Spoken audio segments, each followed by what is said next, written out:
So continuing on with our theme of ESG for today, we're going to now turn toward accuracy and reliability of ESG disclosures.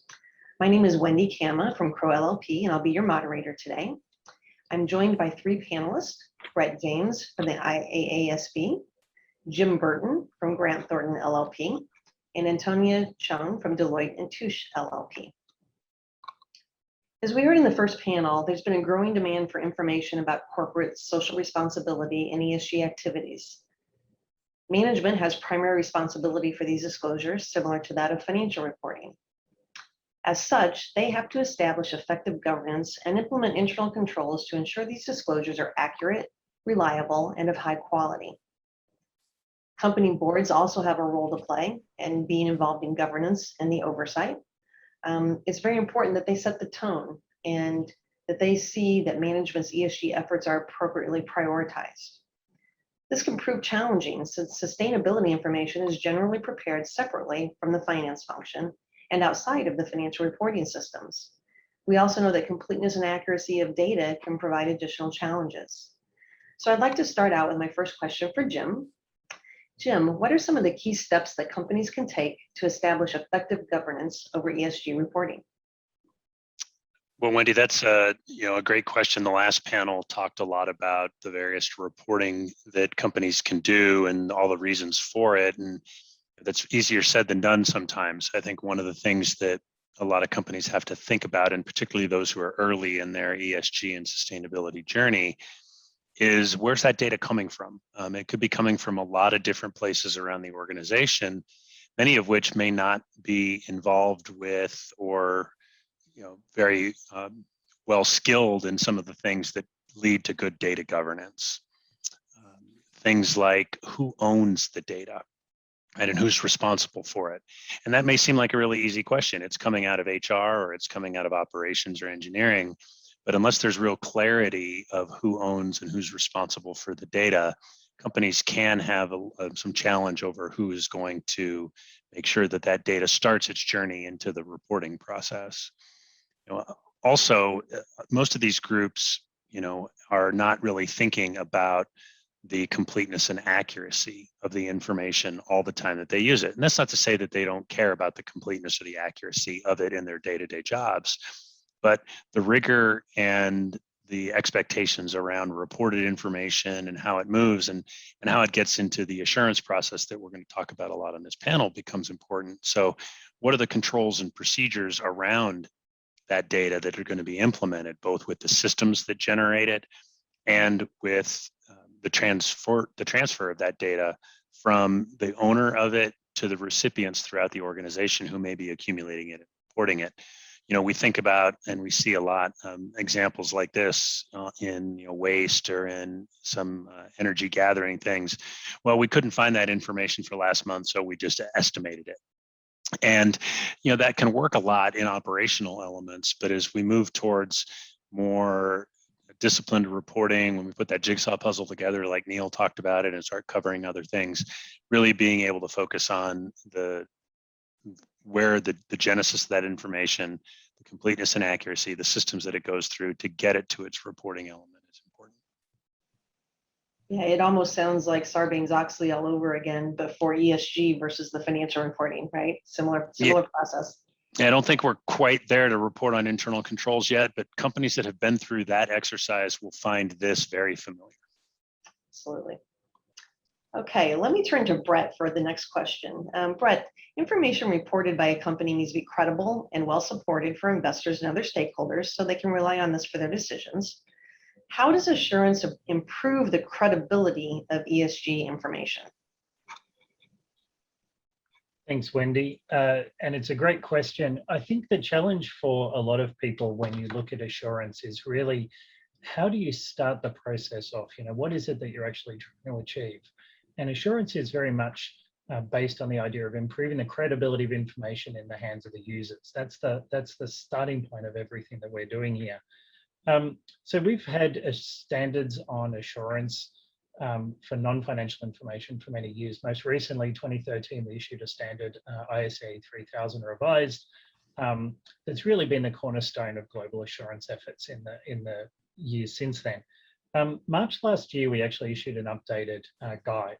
And essentially what we were trying to do in that guide was to lay out some of the challenges that people might have in applying ISA 3000 specifically to ESG information. And we called it something else. We called it extended external reporting. So apologies for dropping yet another acronym in the alphabet soup. But essentially it's the same thing. And what we were really trying to do there was to pull out what were the key challenges we were hearing about people were having in applying ISA 3000 to their ESG engagements, and what we could do to give them some guidance on how to do it. So our goal very much was really trying to enhance the trust and credibility that people could have in those in the underlying subject matter that sits in those reports. We think this is a pretty strong package of standards and guidance. We also issued 2 supplementary documents. One's what we call the trust and credibility model, which talks really about how you improve trust and credibility in ESG information. And secondly, we also gave some illustrative examples of particular types of ESG information and some of the challenges that you can have with that. So I think as a package, this works really well. We think we're in a good place. Not, of course, ignoring the fact that there's still a lot of work to do. And this is an area that I fully expect will continue to evolve over time. I like that you've talked about the jigsaw puzzle again and all of these acronyms and continuing to throw acronyms out there. But I think only in our profession can you have a guide for a guide for a guide for a standard. Thank you for that. I do want to remind the audience, please feel free to put your questions in the Q&A, and we will either take them and address them as we go, or we will be leaving some time at the end to address questions for the audience.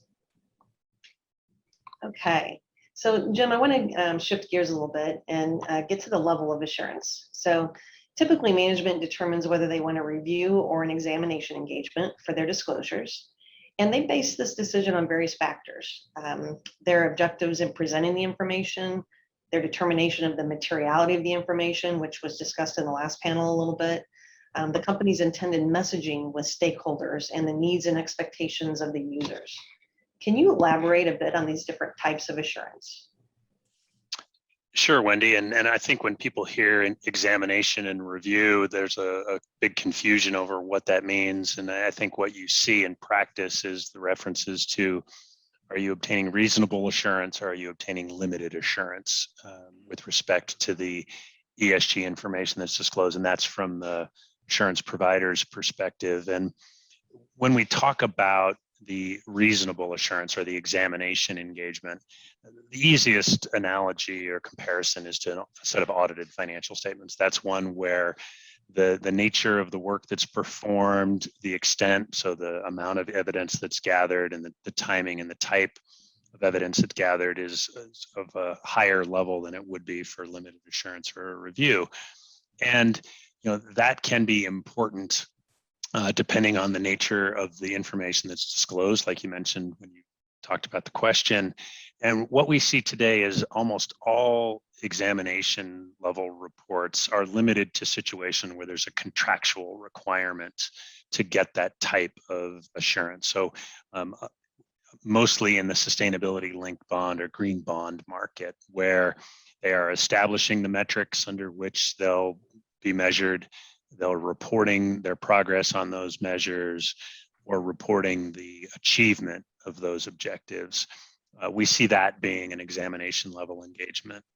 Outside of that, most of the voluntary assurance that we're seeing in the market is at the limited assurance level, so equivalent to a review engagement for financial statements. And what we do there from a level of effort perspective is, we perform inquiries and analytical procedures and assess the reasonableness of management's disclosure relative to the source data, the other information that's disclosed, and the assertions that management is making relative to the framework, such as the SASB standards or the TCFD standards. So when we think about all of that, a company would decide which of those they need first based on, do they have any contractual requirements? And secondly, what's going on in their industry, their sector, or in the market. I think eventually there'll be many more examination level engagements, but right now the vast majority of what we see where there is assurance are limited assurance engagements. And Jim, just as a follow-up to that, do you also see a difference in the assurance based on how quantitative the data is, or how much easier it may be to measure versus being more qualitative and subjective? Yeah, I think that, I think we're going to explore this a little bit more as this panel progresses, where companies are in the gathering of that information, how they're disclosing it, what they're saying in the sustainability report. I mean, we see some sustainability reports today that are kind of more policies and principles based, and some that are heavy data. There is definitely a trend or a bias right now towards assurance over the quantitative data that's in the reports, and that can be a little bit more easily measured and understood by the readers. Great. Brett, there was another question that came in, and I'll leave it up to you on how you may want to answer this, but it came for you. If a company does not have assurance on their ESG disclosures, does that mean that the user should not trust the data? Thanks, Wendy. It's another great question from whoever posed it. I think the short answer of that is you've got to think of it of as a user, what exactly is it that you're getting? What is it that you're trying to get out of that information?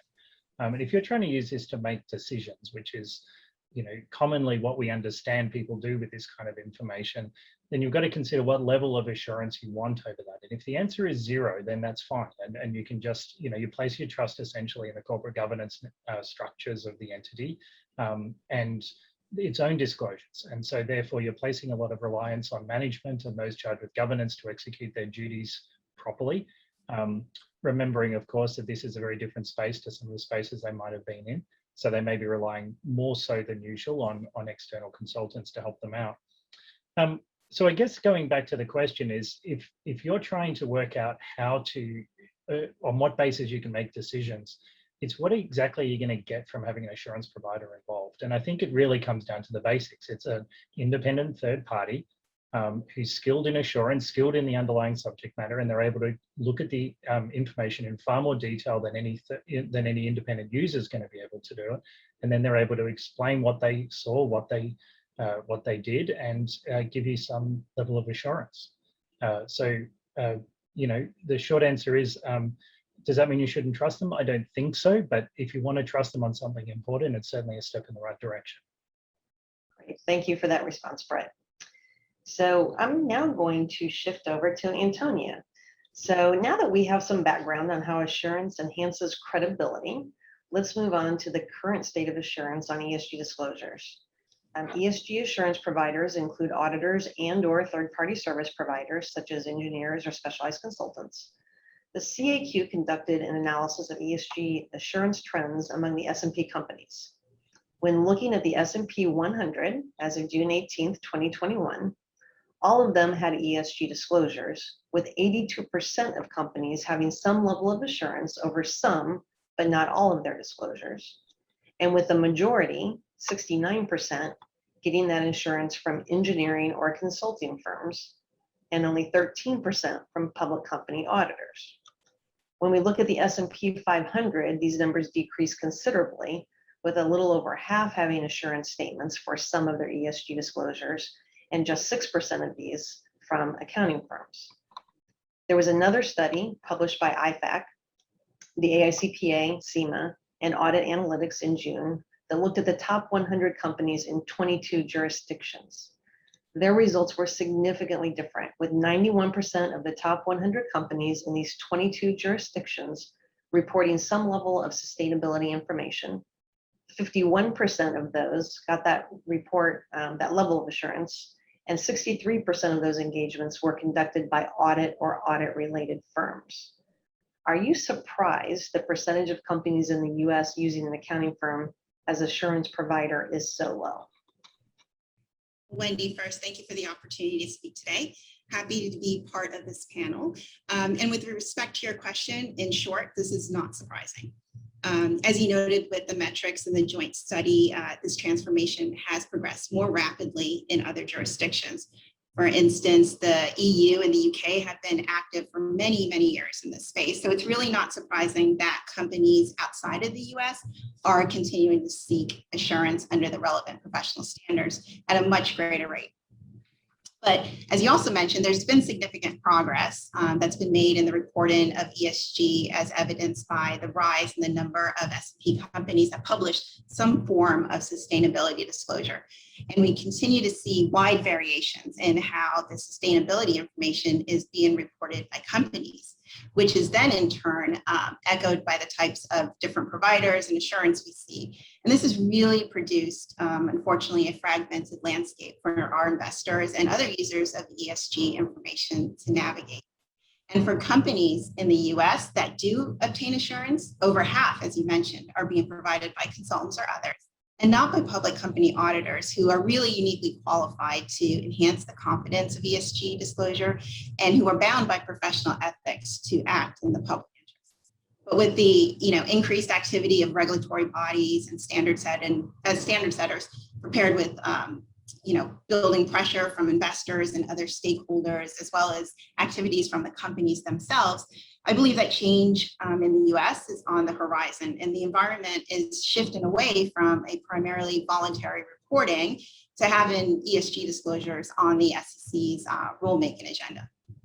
So as companies start to evolve from having basic infrastructure and controls surrounding this ESG disclosures, as Jim mentioned, you're going to see more companies starting to seek at least a limited level of assurance on their disclosures.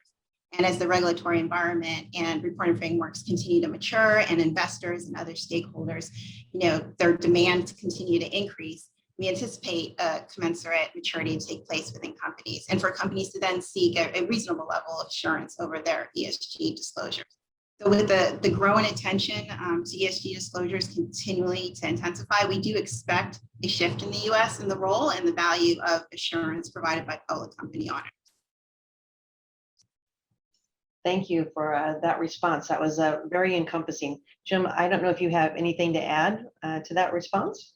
Yeah, I don't think it's that surprising that we are where we are, right? There have been some questions in the boardroom and in other places, even some surveys that the CAQ has done about whether or not financial statement auditors are the right people to provide this. And I think Antonia mentioned some of the discipline that we have around things and the skills and assurance and the ethical responsibilities and the standards with which we conduct examination and review engagements, all benefit the ultimate assurance market going forward. But up to this point, there absent regulation in the US market of mandatory disclosures, there's been no mandatory assurance either. And the groups within an organization have gone to the places that they normally go to for assistance. So the engineering and operations groups within a company deal with consultants and engineering firms and geology firms and things all the time. And they went to them to help build these systems and to try to establish some of the reporting elements. And when they also said, well, hey, can you provide some verification over this? They said, sure. So as the trends are moving, I think we're going to see an increase in the amount of assurance coming from the auditing profession as opposed to some of the ancillary groups. Yeah, very good. And that really segues right into my next question for Antonia.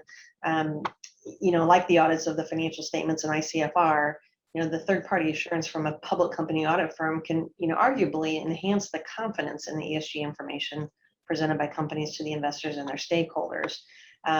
As compared to these other consultants and engineering firms, why are public company auditors suited to perform assurance engagements over this information? That's a great question. So let me tell you, in August, I went on my first flight in over a year and a half. And when the captain came on to give, all the flight details, he announced that this flight I was on was a carbon neutral flight. And my first thought was, how cool is that? I've never heard that announced on a flight before. And then my second thought, and this is the auditor in me, wondered if that statement was independently verified. You know, as a mom and a consumer, having an airline commit to carbon neutral flights really resonated with me, but I had no basis to rely on just the captain's statement. Similar to Jim's comment of show me the verification. But, you know, I share that story because investors and other stakeholders are looking for ESG information that's reliable, as well as comparable, so they can make informed investment decisions. And once that investment is made, investors then continue to use that ESG information to monitor performance, much in the same way that they use financial information. So a lot of reliance is being placed on this information. And the integration of ESG information in the marketplace is rapidly accelerating, and sometimes irrespective of the quality and consistency of that information. As regulators and standard setters potentially define clearer parameters of the disclosures, that'll lay the groundwork for greater consistency. But as it relates to reliability itself, this is really the important role that obtaining assurance plays. And in the US, as Jim mentioned, it's performing a review or in an examination in accordance with, you know, our standards. So therefore, a company's auditor is best suited to perform these services. You know, the audit profession is steeped in bringing objectivity and credibility and integrity to the review of corporate performance disclosure. But public company auditors also possess the right skill, qualifications, and experience. And as I mentioned, follow established standards in providing assurance and reporting. They're required, among other things, to be independent from the company, to follow established ethics rules, and to maintain professional independence. And they're also required to have their teams have the appropriate competence and capabilities, including specialized training and continuing education to maintain their licenses. And lastly, they're required to maintain a system of quality control. So all these professional requirements lead really to a meaningful assurance, which makes public company auditors, in my mind, uniquely qualified to enhance the confidence in ESG information. Yeah, it really gets back to the question that was posed to Brett earlier about trusting the data. And I think to your point, all of the reasons that the public accounting profession is independent, objective, under standards, that trust factor can go a long way there. Absolutely. And as users of ESG continue to demand high quality, accurate, and reliable information, public company auditors have this important public interest role to play and are well suited to enhance the reliability of ESG information, to Brett's comment earlier. So I'm going to pivot here because there have been a couple of questions come through regarding materiality. And so, Jim, I'm going to maybe first direct this to you. I think the first one was just really understanding how to apply materiality between a review or an examination, but then really going on to talk about when evaluating materiality in ESG disclosures, is it similar to financial reporting where you look at individual items and then you look at this aggregation of items as well? And how might you think about going about that from a materiality perspective? Well, Wendy, I know you say you were going off script, but our next question was covering things like what are some of the challenges that auditors may face, and this is one of them. When we think about the ESG space and the types of qualitative and quantitative disclosures that are made, it's not like the books and records for financial statements where you just book a journal entry. Right. I mean, we can almost always come up with an answer or a resolution in a set of financial statements. And it doesn't work the same way in the ESG space. I mean, materiality is one of the first challenges that auditors need to deal with, because the idea of what is material to the users of that sustainability information is very different than the traditional users of the financial statements. The users of ESG information and sustainability information are investors, other stakeholders, so employees, customers, suppliers, vendors, and those groups do see financial statements, but they interpret ESG and sustainability information far differently than they interpret financial information. And so trying to assess what the stakeholders as a group would find material in these individual disclosures becomes a little bit challenging. And so take any of the climate-related disclosures with respect to greenhouse gas emissions or scope 1 emissions. And that's a pretty well-defined subject. Most stakeholders can learn about or understand what is included in terms of the emissions that are made directly by the entity, and to determine, is there a percentage? As a financial statement auditors, we love 5% of pre-tax earnings as a great metric for financial statement materiality, but is 5% of as a 5% variance in greenhouse gas emissions material or not? And a lot of that depends. In the prior session, Neil talked about the differences between industries, and there's a lot of industries where energy management is an appropriate metric, but where they sit in the supply chain, what their goals are, what they've stated their goals to be. I mean, take Antonia's example of a carbon neutral flight.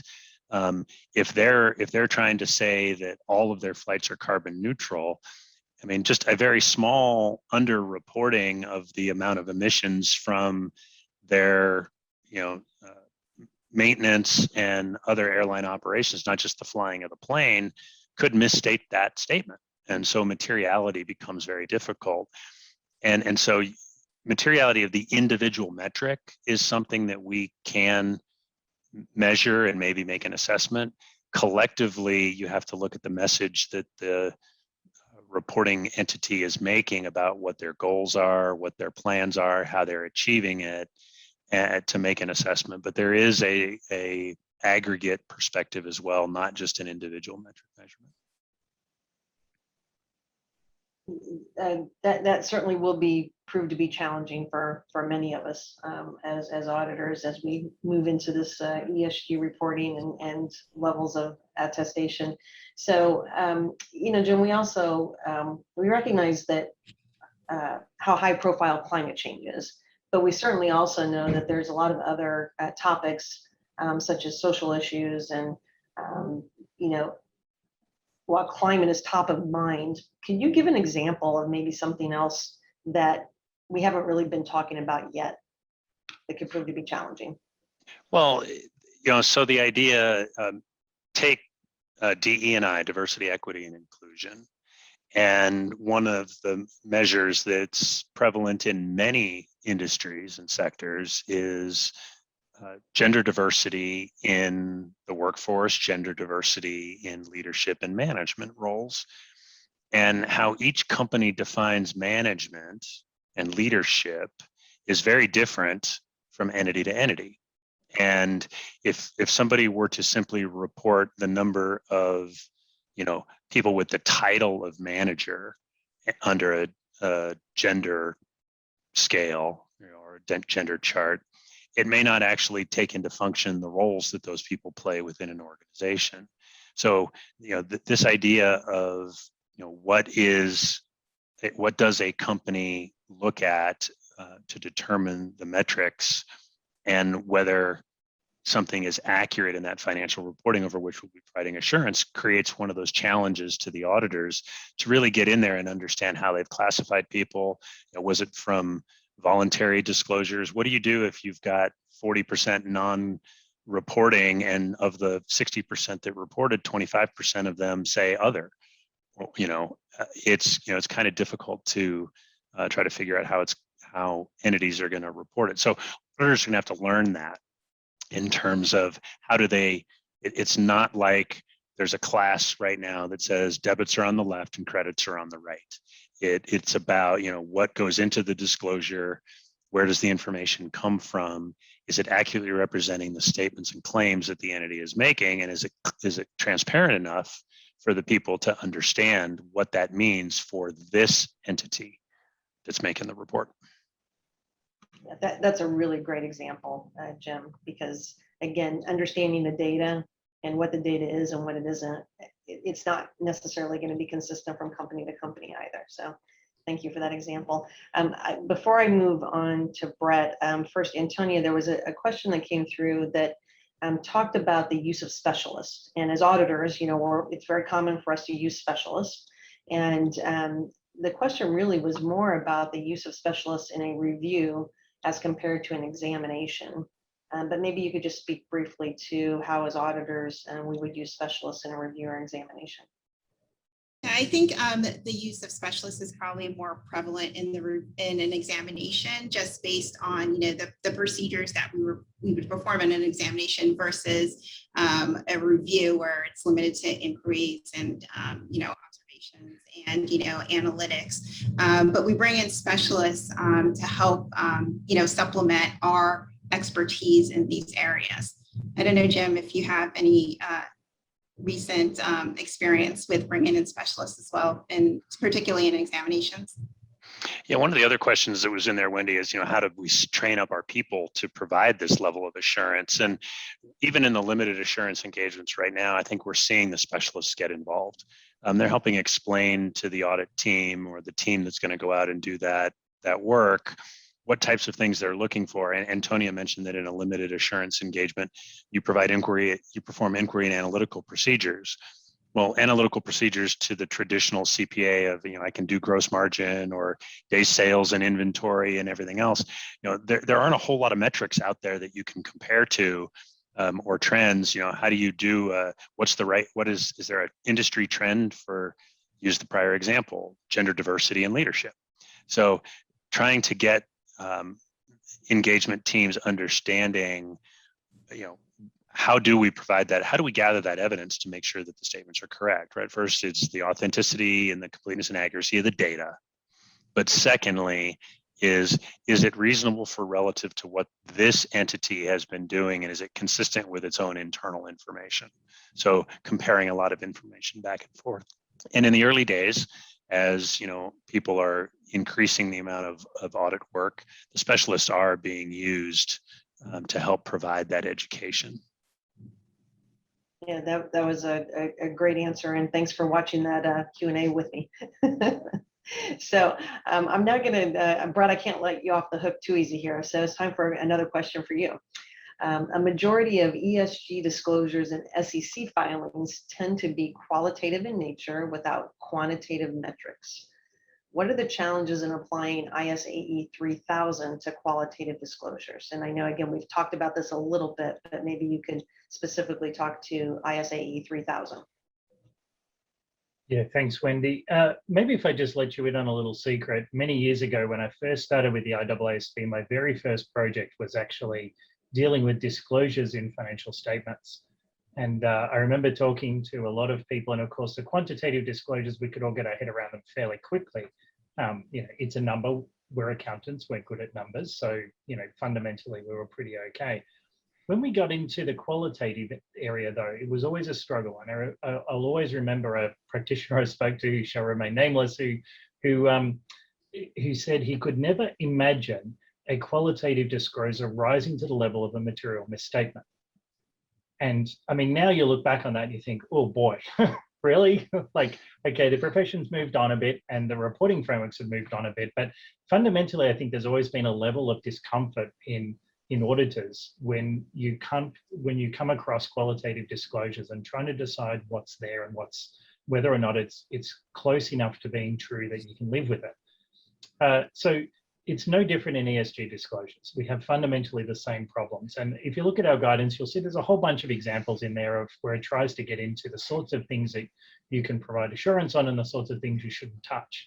So for example, if someone says we provide healthy products, I don't know what that statement means. I don't know what the criteria they're using to make a statement that it's healthy. So that's probably one I'd steer away from. But if, for example, they could provide something that's a little bit more measurable, then you're probably going to be a bit closer to it. Within our guidance, we really focused on probably 3 or 4 things that really touch on dealing with qualitative information in ESG reports. And some of them will go back a little bit to what was covered by the previous panel. The number one thing is the criteria. You have to have the criteria against which for the assurance engagement is done. And if the criteria isn't there, the assurance by its nature becomes a lot more challenging. And in some cases will rise to the level where you actually can't even give assurance. So the criteria being sufficiently unambiguous that you can work out whether or not it's misstated is absolutely central. The second thing I'd mention is you have to have a way of obtaining the information. obtaining the evidence about that information. And this is particularly going to be a problem. And Jim, I think you covered on this one a little bit earlier, where you've got reporting systems that are not mature. There's maybe some people that haven't learned the lessons of Sarbanes-Oxley, and maybe things are a little less formalized. So, you can have your evidence that the auditor is going to be looking for can exist in telephone calls and emails. It's ephemeral. Fundamentally, unless someone's got a way of tracking it, recording it, retaining it, it's not going to be there when the auditor comes to look. And so we're going to have some evidence gathering issues pretty quickly. The other thing is really around misstatements and materiality. Working out what is a misstatement with a qualitative disclosure is a little bit harder. And I did touch on it a little bit before, but you can, there's some hints in the guidance as to how you can go about this. Fundamental to it all, I think, is the starting point. You have to always look at it from a user's perspective, which of course implies you have to have worked out at the start of the engagement who you think the users are going to be. And that's important, because if you can't decide on that, then your materiality decisions will also be a little bit wonky. A last point that I'll leave you with in terms of materiality is really around the presentational aspects. And we have seen examples of reports where the assurance conclusions were based on, well, let me put it another way. All the information was there, but by God, you had to have a PhD to be able to find it. It was buried. It was sliced and diced into a million pieces and was scattered throughout the report. And if you read it very, very closely, you could have come to the conclusion that things weren't good, but it wasn't that easy to do. And that's the kind of thing where I think a practitioner has the ability to cut through some of that on behalf of the users, approaching it from a user's perspective and say, okay, it's actually misstated, but it's misstated because of the overall presentation of the document doesn't live up to what you would expect. And then finally, the last thing I'll mention just in terms of qualitative disclosures is there is an important role here for the auditor's report, or sorry, I should say the assurance report. Assurance reporting in this space is a lot more fluid than it is in the financial reporting space, where you do tend to get a lot more, this is the standard report and I'm going to publish it. We have a little piece around CAMs with a C or CAMs with a K, depending on which country you're in, but fundamentally it's a pretty straightforward report. In the assurance space, we do see a lot more variation in terms of what happens and how people describe it, because as much as anything, sometimes you have to provide enough context for the users to be able to understand your report. So I think that's it on qualitative disclosures. Yeah, that was a very well answered comment. I just think of having gone through CECL implementation in my background and going through that in a pandemic, right? When you're looking at the data is not the same, it's not consistent by every entity, so they may be using different data. There's a lot of qualitative data in this case around, the economy and really projections, and you have to analyze the data and then you have to present it. And I really liked your comment about the presentation could be materially misstating just by simply the fact that you can't really get to the answer. You can't understand what they're trying to present to you. So really appreciate that comment. Okay, we're going to shift gears again, and Antonia, I'm going to go back to you. The SEC has some ESG mandated disclosure requirements when they are material to the company. Disclosures around diversity, principles-based requirements on workforce management disclosures, and climate change risk.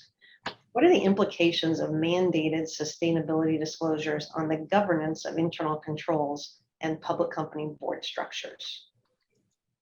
Thanks, Wendy. It's a great question. So as you know, we're moving towards this authoritative and standardized ESG disclosure, which will likely bring more transparency and accountability to ESG reporting.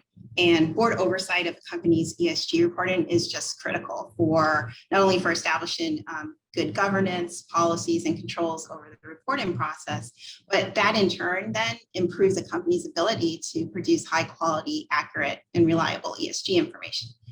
I expect mandated sustainability disclosures to really create opportunities for companies to focus on integrating ESG into their business by developing a robust governance structure, establishing clear board oversight for ESG information, including defined committee charters, and integrating internal audit into such structures. Part of our recent research at Deloitte's S&P 500 companies revealed that board governance and oversight of ESG matters is, not surprisingly, still continuing to evolve, with approximately 41% of nominated and governance committee having responsibility, and surprisingly 28% not disclosing any oversight information at all. I think we'll also start to see ESG information integrated into management's roles and responsibilities, perhaps including incorporating ESG measures in executive comp. And we'll see ESG integrated within the company's enterprise risk management, strategic allocation of resources, and reporting akin to other business areas. As companies begin to integrate ESG considerations into their systems of internal control, we'll likely see an increased oversight of ESG risk, internal controls, and disclosure controls by audit committees. And the ability to provide accurate and reliable ESG information largely depends on the design and effectiveness of internal controls. So companies really need to think and apply the same level of rigor as they apply in their financial reporting. So I think most companies do understand the need to strategically integrate ESG and become value enhancing, but we know that this is a journey, and reaching that maturity level is going to take some time. But to that end, companies don't have to wait for any new SEC mandated disclosures. They can begin laying the framework and the groundwork for putting these structures in on ESG reporting and oversight in place, even early on in their ESG integration. Yeah, so several years ago, it seems like boards were all looking for technology experts because of the increase in change and rapid change in technology for all of our businesses. And so I almost see ESG as being the next big push for boards. Who has that ESG kind of ability, that qualitative ability to analyze things? Do you think that companies should be thinking about changing their structures now, rather than waiting for the SEC to really mandate such changes? Yeah, absolutely. As I said, no matter where you are in your ESG integration process, being proactive, it just instills some confidence also in shareholders that you're trying to stay on top of things. And we do see boards starting to interview people that have different skill sets, that specialize in different things, because they're looking for different perspectives and different opinions to bring to their board these days. All right, Brett, I'm going to come back to you. With respect to the various ESG disclosure frameworks and standards, the first panel discussed the need for a system of building blocks from different jurisdictions for companies to adapt. Maybe that was a bit of the jigsaw puzzle, right? Will that global approach result in an increase in ESG reporting, particularly on those areas that are not mandated? Yeah, I think as time goes on, we'll see more and more ESG assurance coming through. I think the direction of travel in this area is very clear. There's certainly been a lot of movement in some jurisdictions towards that area, and I think inevitably there'll be a growing push for assurance as the reporting gets more solid. I do think we've got, if you look at one of our guidance documents, which is on the credibility and trust model, we lay out a whole bunch of things we think need to be in place in order to improve on credibility and trust. And a lot of those are to do with internal structures of the company and also the reporting frameworks around them. So I think as we move in that direction, we'll go on the right. We'll be traveling, very much in a way that will support the final answer that we need to get to. So it sounds like it's heading our way. Most likely. Okay, Jim, I'm going to move over to you now. More companies are going to be providing ESG disclosures, which may lead to more scrutiny from investors and also leading to more demand on the credibility of the information being provided by these companies. This pretty much ensures that assurance will follow. What should companies be doing now to prepare for that eventuality? Well, and Antonia mentioned a number of things that companies can do to get ready, and you don't have to wait for a mandated disclosure requirement to start good reporting. You also shouldn't wait to think about what you're going to do when that information needs to be assured. And today we find companies lean towards assurance because they want to get more benefit from the information that they're disclosing on that credibility basis. But one of the things that I think is going to happen, and I am an auditor, so I'm a little biased in this statement, but I could argue that the environment right now is far more opportunistic for companies to fraudulently or inaccurately report their sustainability information than some financial information. I mean, there's a lot on the line for entities right now, and it's growing in terms of how they're perceived by their customers, by their suppliers, by investors, by employees, by future employees. And so all of those things, lead to an environment that inaccurate reporting could occur. And if anybody believes that that's not going to occur, I think they're a little naive, because we've had many, many, many examples of fraudulent financial reporting. This is no different than that. And what I think companies need to think about from an assurance perspective is someday we are going to read on the front page of whatever news feed you get on your computer that there was some inaccurate financial or inaccurate sustainability reporting. And then there's going to be a lot of claims about, oh, what are we going to do about that? And then they're going to make the auditors, come in and start auditing this. And we learned in Sarbanes-Oxley with ICFR that when there's a massive public push towards egregious behaviors on the part of corporate America, there can be some fairly large scale regulatory actions that get taken. And so if companies don't think about the need for assurance now, they could find themselves down the road being forced into it with a much shorter period of time to get ready for it. So a readiness assessment right now, before there is actual mandatory assurance to identify where are the holes. I mean, every one of our clients right now starts with a series of emails and Excel spreadsheets, is everything that's accumulating this data. And they're going to find that there's holes in it and gaps and issues, and you're going to want to be able to fix that now before you have mandatory assurance.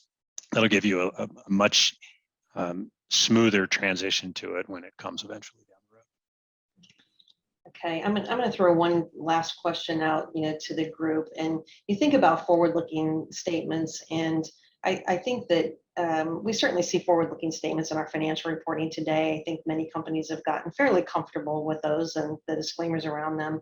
But why could there be a hesitancy by companies to provide forward-looking disclosures in the ESG area?